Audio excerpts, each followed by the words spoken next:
త్రిశూల్ పేరుతో భారత ఆర్మీ సైనిక విన్యాసాలు చేయబోతోంది. అక్టోబర్ 30 నుంచి నవంబర్ 10 వరకు ఈ విన్యాసాలు జరగబోతున్నాయి.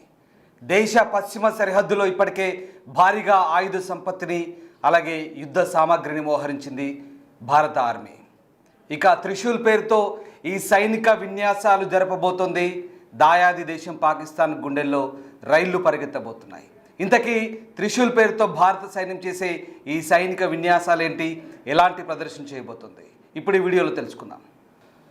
ఆపరేషన్ సింధూర్ పేరుతో భారత్ పాక్పై చేసిన యుద్ధాన్ని ఎవ్వరూ మర్చిపోలేదు. దాదాపు నెల రోజులకు పైన పాకిస్తాన్కు నిద్ర లేకుండా చేయడమే కాకుండా ఆ దేశ సరిహద్దులోని ఉగ్రవాద స్థావరాలను కూడా ధ్వంసం చేసింది. ఈ ఆపరేషన్ సింధూర్తో భారత్ శక్తి ఏంటో ప్రపంచ దేశాలకు పరిచయం చేసినట్లయింది. ఇదిలా ఉంటే ఈ నెల ఆఖరి నుంచి జరగబోయే త్రివిధ దళాల విన్యాసాలు ఇండియన్ ఆర్మీ శక్తి సామర్థ్యాలేంటో మరోసారి ప్రపంచానికి పరిచయం చేసేందుకు సిద్ధమవుతోంది. గతంలో కంటే ఎక్కువ యుద్ధ పరికరాలతో ఈ మాక్ డ్రిల్ నిర్వహించబోతోంది ఇండియన్ ఆర్మీ. ఈ విన్యాసాలలో దాదాపు 20,000 మందికి పైగా సైనికులు పాల్గొనబోతున్నారు. ఈ క్రమంలోనే తీర ప్రాంతాలు, సరిహద్దుల్లో అనేక ఆంక్షలను విధించారు ఇండియన్ ఆర్మీ అధికారులు. ఈ త్రిశూల్ విన్యాసాలు ఎప్పుడు ఎక్కడ జరపాలన్న దానిపై మ్యాప్ను రూపొందించింది. రాజస్థాన్, పంజాబ్, ముంబై తీర ప్రాంతాల్లో భారీగా యుద్ధ పరికరాలతో పాటు ఆర్మీ బలగాలను మోహరించారు. పక్కా ప్రణాళికలతో త్రివిధ దళాల విన్యాసాలకు సిద్ధమైంది ఇండియన్ ఆర్మీ. నోటం పేరుతో ఒక నోటీసును కూడా జారీ చేసింది. ఇస్లామాబాద్, దాని మధ్య దక్షిణ ప్రాంతాల్లో అనేక ఎయిర్ ట్రాఫికింగ్పై ఆంక్షలు విధించింది. పాకిస్తాన్ సరిహద్దులో త్రిశూల్ విన్యాసాలకు భారత్ సిద్ధమైనందున పాకిస్తాన్ కూడా కొన్ని ఆంక్షలు విధించింది.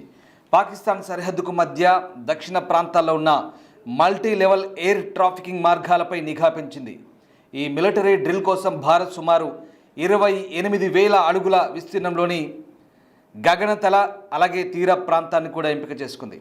ఈ మిలిటరీ డ్రిల్లో పూర్తి స్వదేశీ సామర్థ్యంతో తయారు చేసిన క్షిపణులను, రాకెట్లను, యుద్ధ పరికరాలను మాత్రమే వినియోగించబోతున్నారు.